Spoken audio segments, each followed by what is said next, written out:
अस्सलाम वालेकुम। जो लोग सोचते हैं ना कि जर्मनी बिजली किधर से हासिल करता है, उन लोगों के लिए ये वीडियो मैं उनको दिखाता हूँ।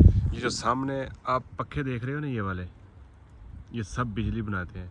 ये तकरीबन पूरे जर्मन में जिधर भी आबादी कम होती है ना, या जिधर आबादी होती नहीं है, पहाड़ों के ऊपर जगह जगह पे, ये हर जगह पे आपको मिलेंगे।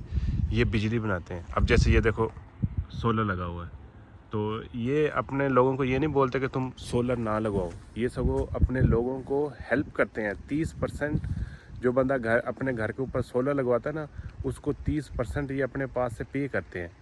अब इनके पास तो ऑलरेडी बिजली बहुत ज़्यादा है और इतनी महंगी भी नहीं है। तकरीबन एक घर जो सा है, अब हमारा 2 कमरों का घर है, तो मैं तकरीबन 45 यूरो महीने के पे करता हूँ। तो उसके बावजूद ये कहते हैं बिजली जितनी भी बने बनाओ, ये सारी बिजली जो सी ना हम सेल करेंगे। तो ये दूसरे मुल्कों कंट्रियों के अंदर सेल कर देते हैं।